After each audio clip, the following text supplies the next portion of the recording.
Hello, my name is Kyle Gleed. I'm part of the Cloud Foundation technical marketing team, and in this demo, I'm going to show how to upgrade a vSphere environment that is running with the Aria Suite Lifecycle Manager and Aria Operations to VCF 9.0. There's 6 high-level steps that I've outlined here. Because we have the Aria Suite Lifecycle Manager, we're going to start by first applying a patch. This patch brings the VCF 9 awareness to the Aria Suite Lifecycle Manager, and with that VCF 9 awareness, we can now use the Aria LCM to deploy an instance of operations and deploy the new fleet management appliance. Once we have deployed operations and the fleet management, we can then proceed to upgrade our vSphere environment. And upgrading vSphere, of course, involves upgrading the vCenter server, then upgrading the ESX host. And after we upgrade vCenter, of course, you'll want to remember that there is also a corresponding version tied to the vSAN disk, as well as the vSphere distributed switches, and it's always good to update those as well. Once you've completed your vSphere upgrade, you have a version of vSphere that's running 9.0, you have a version of VCF operations that's running 9.0, and you have the new 9.0 fleet management. You're now ready to converge this environment into a VCF fleet. And to do that, we're going to use the VCF installer. So we download the VCF installer, and then after we download the VCF installer, we then go in and download the VCF 9 binaries, and then we switch our attention over to the VCF installer, where we'll walk through the workflow to then deploy our VCF fleet. And again, this deployment will be accomplished by converging the existing vCenter server instance and VCF operations instance into a VCF fleet.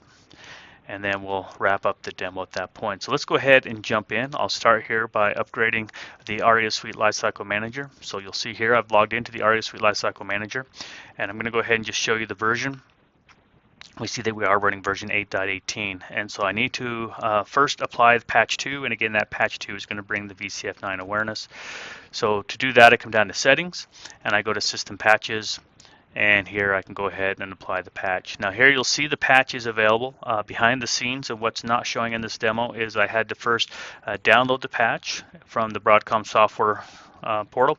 I then SCP'd the patch up to the Aria Suite Lifecycle Manager, where I used the binaries mapping feature to then import it. So that was all done behind the scenes, but here we see the patch is available. We'll select it. We'll go ahead and install it. Now, one thing about this patch, when you deploy the patch, is it does reboot the appliance right after the patch is applied, so be aware of that. Here, the patch has been applied, the appliance has been rebooted, so we'll log back in, and I'll just go ahead and verify that we are now running 8.18 patch 2. So that completes the first step of applying that patch. Now with that patch applied, I'm going to use the Aria Suite Lifecycle to upgrade my VCF operations instance, or rather I'm going to upgrade the Aria operations 8.18 instance to VCF operations 9.0. And as part of this, it will deploy an instance of the new fleet management appliance. So let's go ahead and do that. So I'm going to go ahead and go to lifecycle operations, and I'm going to go into my environment and just see here that currently I have both operations for logs and operations deployed. Clicking view details, you can see we have 8.18 for the logs, and we also have 8.18 as the version for operations. Okay, so to upgrade this, we just go to upgrade, and here again, we do have to make sure we've uploaded the binaries to the Aria Suite Lifecycle Manager. There's 2 binaries that you'll need to upload. One is the upgrade package for Aria Operations, and the other is the OVA template for the fleet management. So both those have been uploaded to the Aria LCM and mapped using the binary mapping. So here we can go ahead and just proceed with the upgrade. It auto-populates the repository and the version here, and then it's going to ask which type of license are we going to be using. We use operations for both VCF and VVF. Remember, operations is how we license our environments with version 9, and so here it's just asking which license we plan to use. Note that depending on the license, it will license different features within the fleet management. So we're going to go ahead and do this as though we're doing a VCF upgrade. We're going to use a VCF license. We then run a brief assessment, and this just goes through and does some quick checks to make sure it's ready for the upgrade. And you'll see here we get a report we can view, and it does make us click to verify that we have viewed the report and we are ready to proceed. So we'll go ahead and do that. As part of the upgrade, it's going to shut down the Aria operations cluster, at which time we take a snapshot And here it's basically confirming that we do want to take a snapshot, and what do we want to do with that snapshot after the upgrade's done? Do we want to keep it around or do we want to delete it? We're going to go ahead, take the snapshot, but we're going to let it delete the snapshot after the upgrade is done. We don't need to keep it around. Now I mentioned that we're going to deploy a new appliance called the Fleet Management. Here we're providing the vCenter details of where this new appliance will be deployed. So we're going to deploy it in the Management vCenter. We specify the network, the data store, and scrolling down we can see we provide the name for the appliance, the fully qualified domain name, as well as an IP address, and we assign both the admin and root password. Along with the VM information, we provide the networking information. So here we provide our domain name. We specify our DNS and NTP server, and then we provide our default gateway and subnet mask. We've provided all the inputs needed to complete the upgrade and to deploy the new fleet management appliance, so we'll go ahead and run a pre-check. The pre-check will go out and just validate the environment, verify you're healthy and in good shape. So here you'll see the pre-check has completed. You will want to make sure you have a good pre-check before you proceed with the upgrades. I get asked a lot, hey, my pre-check is failing with an error. Am I okay to proceed with the upgrade? And my guidance is you should not, because inevitably those issues seem to crop up later on as problems, so it's good to address them. You'll notice I do have a warning here. This warning is just notifying me that my lab environment's a little undersized, so this is something that is a byproduct of my lab that we can't ignore. But you'll see that all the checks have passed, and I do have the green banner here indicating that the validation was successful, so we'll go ahead and proceed. It gives us a chance to review the configuration, and then we click submit to start it, and it will start a workflow. As I mentioned, it will start by taking the cluster offline, and then it will take a snapshot, it will do the upgrade, and then bring the cluster online. If we jump forward here in the demo, you'll see that it gets to stage 11 where it deploys that OVF template. This is that fleet management appliance, and we can see that being deployed here and powered on. Okay, so now we've deployed the fleet management. Okay, so you see here that it has completed the upgrade. Now you'll notice when I go back to the Environments tab, that in the Draper environment, where before we had both Aria operations for logs and Aria operations, we no longer see operations listed. That is because Aria operations has been deregistered from the Aria suite lifecycle and re-registered with a new fleet management. Now you'll notice here that we do retain the Aria suite lifecycle, and we continue to use the Aria suite lifecycle to manage, for example, Aria operations for logs as well as VIDM. So we do run them in parallel until such time as you can transition off the components and get everything moved over to 9.0. So let's go ahead now and let's log into the operations and verify that it's upgraded. And here we're logged into operations. We can go in and verify our version. Here we see we are running version 9. And you'll notice here we do have the fleet management section of the UI. This is that new section that is backed by that new fleet management appliance. And this is where we're going to do certificate and password management, as well as manage patches and upgrades. It's also where we set up our SSO. So we have completed the first two steps in our upgrade. We applied the patch to the Aria Suite Lifecycle Manager. We then used the Aria Suite Lifecycle Manager to then upgrade our Aria operations to VCF operations 9.0, and at the same time we deployed the new fleet management appliance. So now we're ready to move on to the next step, where we will upgrade our vSphere environment. So coming back here to the vSphere client, to do the upgrade of the vCenter, I simply use the vCenter installation ISO. So I'm on a Windows jump box here. I'm just going to click on the ISO, it will open it up. And here I will be able to use the upgrade wizard to complete the upgrade. Note that when you upgrade vCenter, we do use the reduced downtime upgrade, wherein the strategy is it will deploy a new vCenter server appliance with a temporary IP address. It will then copy the configuration from the original vCenter, or what we call the source vCenter, into this new vCenter, or what we call the target vCenter instance. Once that is done, it will then take a brief outage while it will shut down the vCenter, re-IP and move the network identity over to the new vCenter and bring it up on the upgraded vCenter. I don't go through all those details in this demonstration because it's already rather long. What I do here is we just pick up with the vCenter upgrade complete. So here you'll see we've completed that second stage where it copied the data from the source vCenter to the target vCenter. It did reconfigure that target vCenter and start the services, and then copy the data over. And so we are now running on vCenter 9, and we can verify that by coming in here and logging back into vCenter, where we can see, selecting the vCenter in the UI, we can see it is running version 9. So with the vCenter upgrade, the next step is to upgrade our ESX host in the vSphere cluster.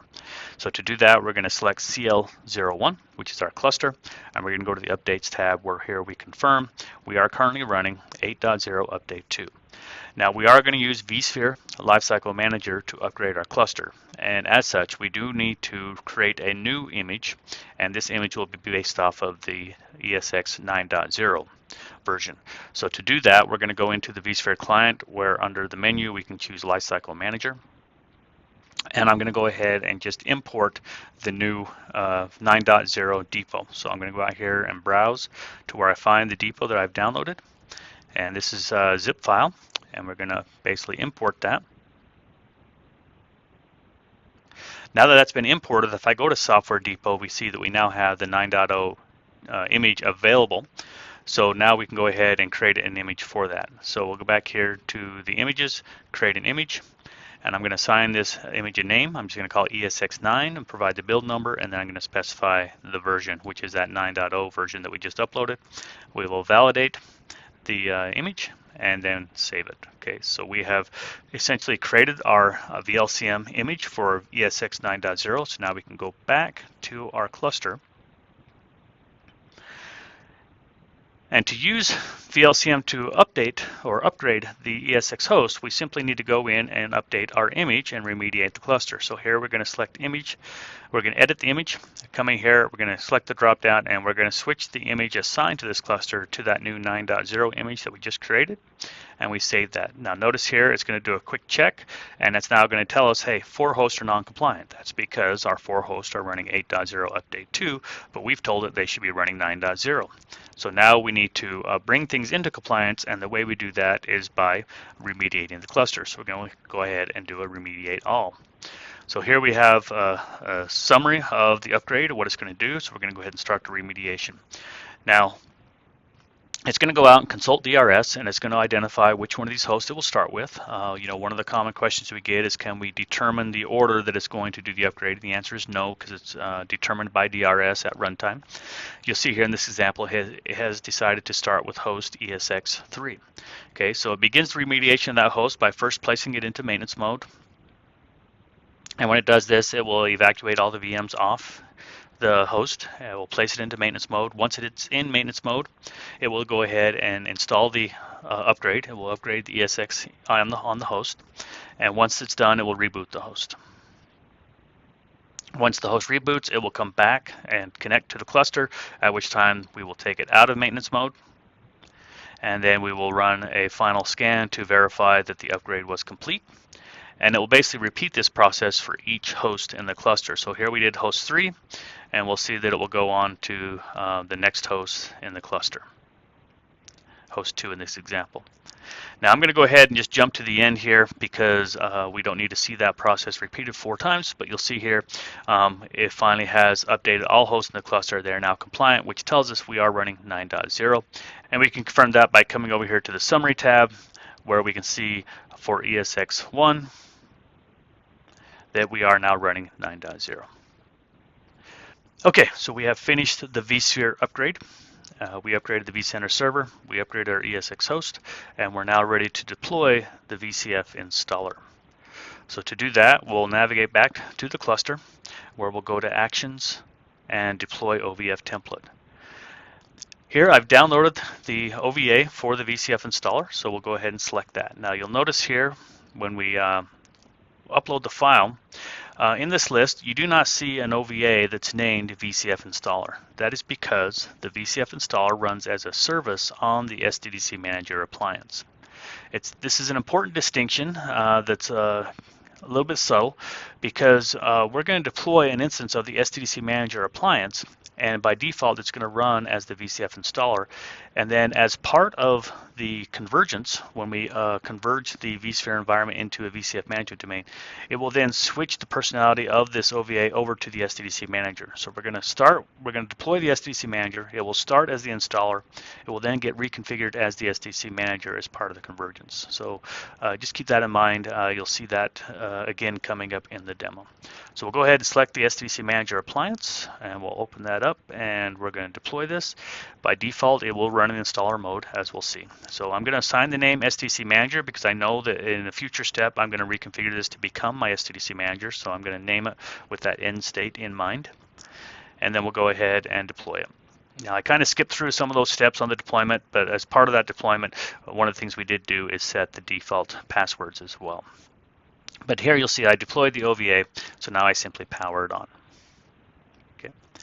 It's a 2 gig OVA. It's relatively lightweight. This does replace the former Cloud Builder, if you're familiar with the old Cloud Builder that we used to use with the VCF 5.2 and prior. One of the significant things about the VCF installer is you use the VCF installer to deploy both VVF and VCF. So we're extending the automation capabilities and the simplified deployment out to both VVF customers as well as VCF customers. So with the SDVC Manager appliance deployed and running, we can now connect to it by simply opening another browser tab and then putting in the fully qualified host name. And here you'll see I can log in as admin at local. Again, the password was set during the OVA deployment. And as I mentioned, by default, the SDVC Manager does start up and run in in the VCF installer mode.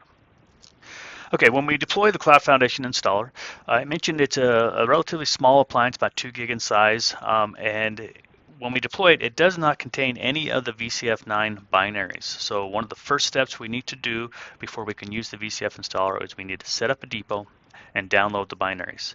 Now when we go to the depot settings, you'll notice there are 2 types of depots that we can configure. There's the online depot, and this is for environments that are connected to the internet. And this is probably the simplest way. You simply provide a Broadcom software token, and it will go out, authenticate, and come back and give you a list of binaries that you can download directly to the appliance. The other option is the offline depot. Now the offline depot is for those sites that are not connected to the internet, or if you choose not to connect to the internet. And in this case, the way it works is you set up a local web server. Then you use the vSphere download tool, or what we call VDT, to then authenticate and download the binaries. You'll then stage those binaries onto that local web server and then point the VCF installer to that offline depot. For this demo, we're going to go ahead and configure an online depot. So I'm going to do configure.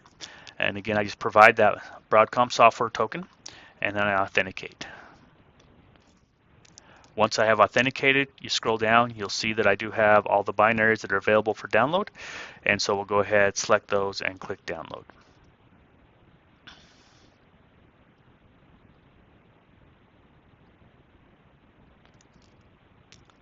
All right, so we now have all the binaries downloaded. So we are now ready to proceed with deploying our Cloud Foundation fleet. To do this, we use the deployment wizard. So selecting the deployment wizard, we select VMware Cloud Foundation. You'll see here it's asking if we want to deploy a new VCF fleet or add a VCF instance to an existing VCF fleet.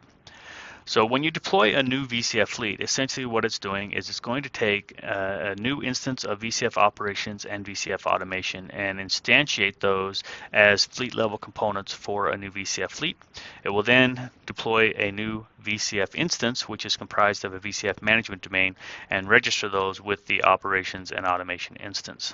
Okay.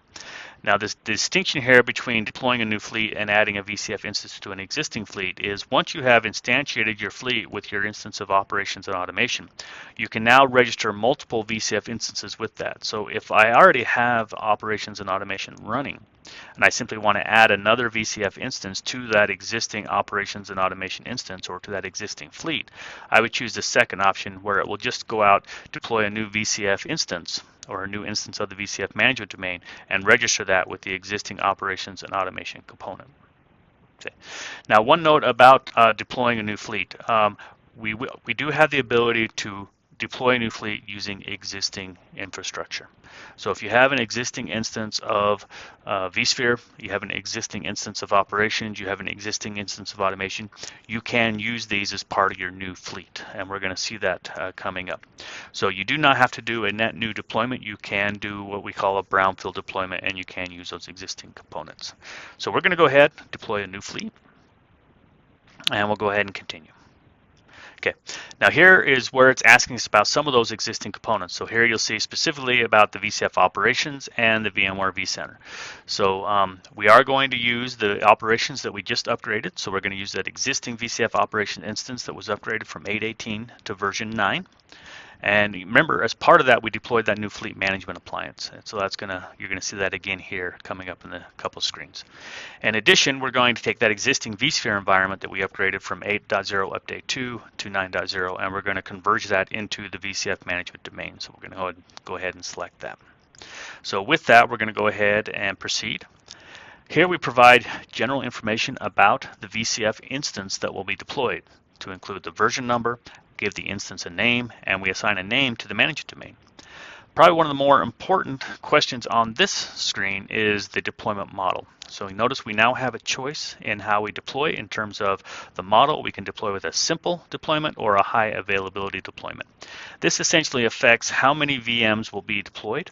It pertains primarily to the NSX management cluster, the VCF operations cluster, and the VCF automation cluster.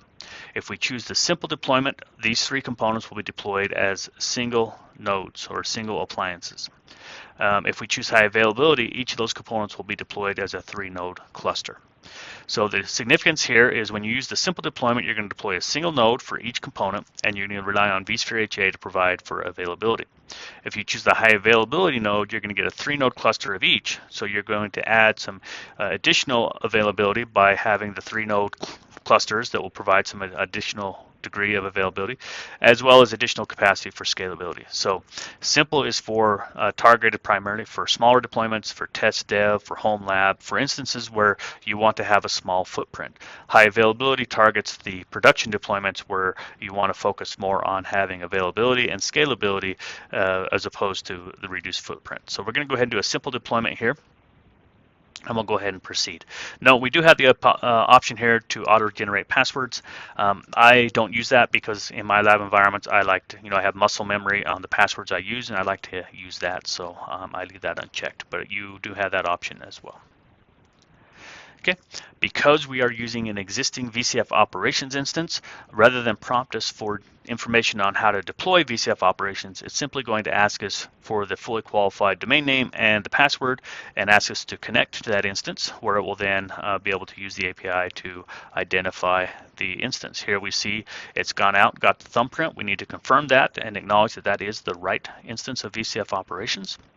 And once we have connected to VCF operations, the installer is able to go out and detect that it's already registered with Fleet Management. Remember, we deployed the Fleet Management appliance as part of the upgrade. And so here it's auto-filled the Fleet Management. It's just going to ask us for the password so we can connect to the Fleet Management and verify the thumbprint. In addition to connecting to the Fleet Management, it's also asking us to provide information so they can deploy a new component called the VCF Operations Collector appliance.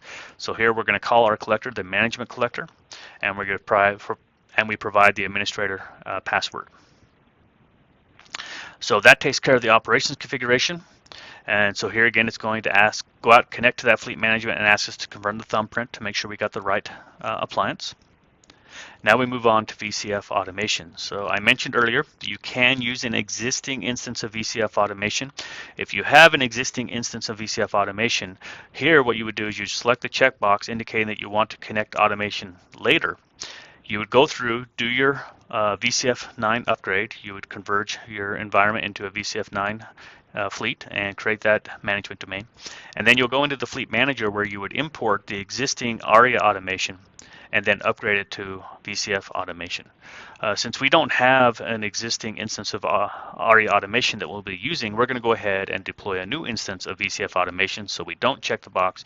Instead, what we do is we provide the information the installer will use to deploy VCF automation. And again, because we chose to deploy with the simple deployment model, it's only going to deploy a single appliance, so we only need to provide the details to deploy that one appliance. Now, one note here on the simple deployment model, if you do start with the simple deployment model and you later want to expand out to the high availability deployment model, you can do that. You would simply go into the Fleet Management and add additional nodes to your instance, or you'd go into NSX Manager and add additional NSX Manager nodes. So you can transition from simple to high availability. So here we provide provide the information for the fleet management appliance. We provide 2 IP addresses. One will be assigned to the appliance. The other is held in reserve and used as part of upgrades and when doing maintenance on the appliance. And then we provide a hostname prefix that will prepend to the host names when it deploys the appliance.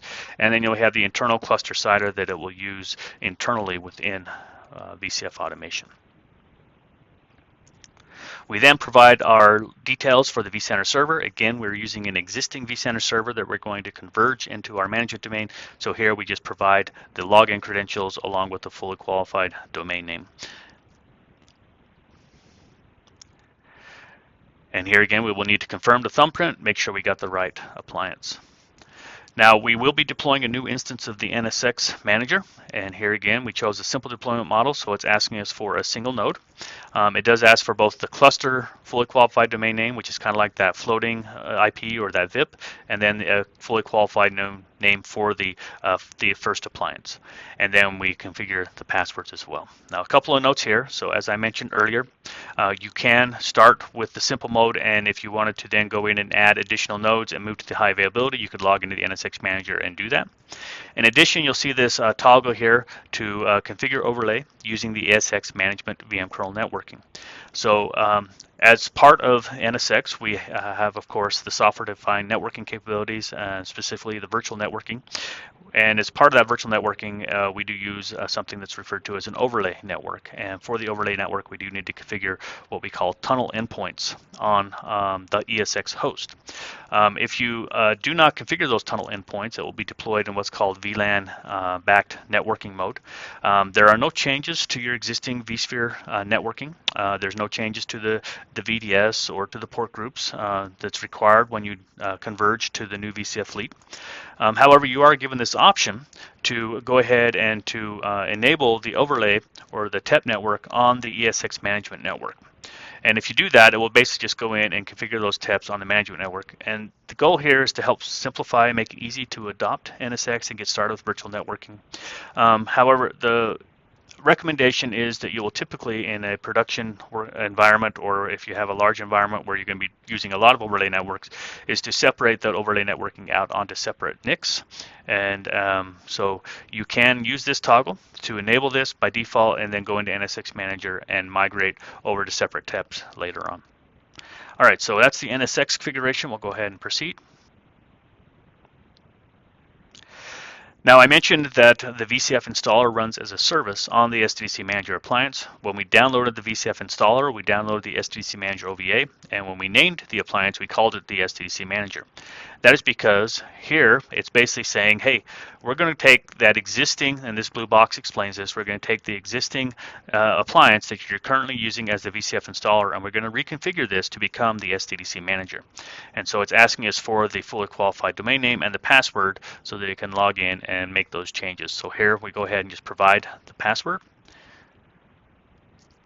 And then that completes the inputs. Now, this is a lot of inputs, and if we scroll through the list here, we can see there was a lot of information that we provided. If we go back, you'll see that in addition to seeing the summary view, we actually have the option here to do a JSON preview, where we could actually view this in a JSON format, and we also have the option to download the file as a JSON spec. We can then take this JSON spec, so if you're doing a lot of VCF deployments and you don't want to have to walk through the wizard each time, you can basically take that JSON spec. You can go into an editor, edit it for each separate deployment, and then you can then either import the JSON directly into the VCF installer, where you can just validate the values, or you can pass it using an API call. So if you're doing a lot of VCF deployments and you want to automate them and you don't want to have to go through the UI-driven deployment wizard each time, we do have these the JSON spec that will allow you to do that. So again, we review the configuration and then we proceed to perform a validation. Now this validation is rather extensive. It takes about 5 to 7 minutes to run in my lab environment. And this will go through and basically check the environment and check the inputs and do its best to validate that you are ready to do the deployment. Now you'll notice here that I have a couple of warnings.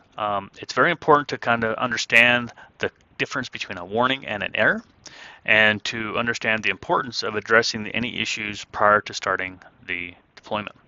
So here I have a couple of warnings. Warnings, as you can see, can be acknowledged. And so you want to do your best to basically identify the warning and make sure that these warnings are not something that's going to potentially cause a problem. If it is something that needs to be addressed, you can go out, you can take some time and address it, and then come back and you'll see we have the option to rerun the validation. So you can go off, try and resolve whatever the issue is. If, for example, it's an issue with DNS resolution and you need to update a DNS record, you can do that and then come back here and rerun the validation. In this particular example, I have two warnings. This first warning is basically just notifying me about an inability to perform some compatibility checks. This is tied to the fact that this demo is being created prior to the general availability of VCF 9. So where it goes to make these checks, the information is not there. So I know I can safely ignore that one. And the second one down here is giving me a warning about some existing components. And it's basically saying that on my on my ESX host, I have some vSphere standard switches configured which appear to be in use. I have already taken care of migrating these networks over to the VDS, and so I know that I can ignore this as well. So I'm going to go ahead and close that, and I will simply acknowledge both the warnings. And then once I acknowledge the warnings, you'll notice the deploy option becomes available. Now, had these been errors, you will not be able to acknowledge those. Errors have to be resolved. If it finds an error, you will need to resolve that error before you can proceed. Warnings, you can basically do your best to identify if they are important and if they're something you're comfortable with skipping, and you can acknowledge those. So with this, we'll go ahead and acknowledge the warnings, call this a successful validation, and we will begin our deployment. And here you'll see the deployment starts, and this deployment will take anywhere from 90 minutes to 4 hours. And how long it takes to do the deployment will depend on if you're using existing components, if you choose the simple or high availability mode, as that will affect how many appliances you will deploy, and then how long it takes to configure things like NSX and VCF automation. Here we see that it went through, and we can see the high-level steps that it completed. So I've obviously jumped forward to the end here. You'll notice we do have this nice history of all the tasks that have been performed, and we can kind of scroll down through the list here and see all the tasks that were performed as part of the deployment. Now notice that along with this, you can view this real time. So while the deployment's going on, so during that 90 minutes to 4 hours, you can come in here and you can use this view to kind of monitor the progress. If there are any problems with the deployment or any errors occur, the task status would show you that it's failed, and you could then go and view additional details, and you can use that information to troubleshoot. And if you're able to resolve the failure, you can then come in here and just rerun or restart the workflow right where it left off. So the installer has a little bit of intelligence built in and resiliency in order to help you to be successful with deploying. So we have a successful deployment here. We'll go ahead and close it, and now we can go ahead and log out to VCF operations. And here again, we've already seen this view because we did upgrade this from Aria operations to VCF operations 9.0 earlier. But here, what's significant is you'll see again, we have the fleet management section. We also have our VCF instance registered as an account. And so we can go to the inventory here where we can see our management vCenter server. And so let's go ahead and log into that management vCenter server, and let's look at our inventory. It's important to understand that when you do the upgrade, in this example, we converged an existing vSphere environment into our VCF management domain. And so this was largely transparent to any running workload. So here, for example, I have VM 1, 2, 3, and 4. Those VMs would continue to run during the upgrade. No issue, no downtime, no outages there. And in addition here, you can see the existing Aria LCM with the logs. Those continue to run. Those are not affected by the upgrade. But what you will see here is there are some new components deployed. So again, we deployed the new fleet manager as part of the operations upgrade. And we also have the NSX appliance running. This is the old vCenter server that was left behind from when we upgraded vCenter. We can go ahead and delete that once we're comfortable with the new vCenter server. But you'll notice there's a new resource pool here that's been deployed, and if we go into that resource pool, you'll see that it has taken several of the infrastructure components, particularly the SDDC manager, the vCenter, the operations collector, and the automation, and moved them into the resource pool. Okay, and so we'd like to say that the upgrade is non-disruptive to the running environment, but do be aware that in addition to making some changes to the inventory, creating a resource pool, there are also some service accounts that get created. So there are some changes made to the environment. So if you need to schedule a maintenance window and you have to basically report what changes you're making, be aware there are some changes made, but they are pretty minor, and for the most part it is non-disrupted to anything that's running in the environment. At this point, we have completed our upgrade from vSphere 8.0 Update 2 to VCF 9.0. So let's go ahead and recap what we just went through. So we took a vSphere environment that was configured with an instance of the Aria Suite Lifecycle Manager together with an instance of Aria Operations 8.18, and we have upgraded this to a VCF 9.0 fleet. We did this with 6 basic steps. We started by applying an update to the Aria Suite Lifecycle Manager. It was running version 8.18 and we applied the patch 2. This patch 2 brought in the awareness of VCF 9 that allowed us to then go into the Aria Suite Lifecycle Manager and use it to then upgrade our Aria operations from 8.18 to VCF operations 9.0. As part of that VCF operations upgrade, we also deployed a new appliance we called the VCF Fleet Management Appliance. We then went in to vSphere, where we upgraded our vCenter server from 8.0 Update 2 to 9.0. We then went in and used vSphere Lifecycle Manager to upgrade our ESX host from 8.0 Update 2 to 9.0. As part of that process, we had to import the 9.0 ESX depot and create a new image. We assigned the image to the cluster and then remediated the cluster. Once vSphere was upgraded to 9.0, we then deployed an instance of the VCF installer, and then we used the online depot to then register or authenticate using our software token and download the VCF 9 binaries.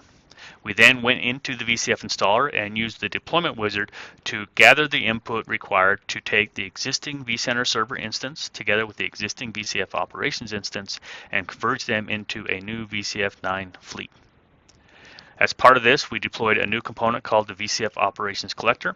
We also installed NSX, and we configured the SDDC Manager, and then we deployed an instance of VCF Automation. And we did this using the simple deployment model. And that brings us to the end of the demo. At this point, we would then proceed to relicense the environment for VCF 9 and to move on to any post-upgrade activities. Thank you very much.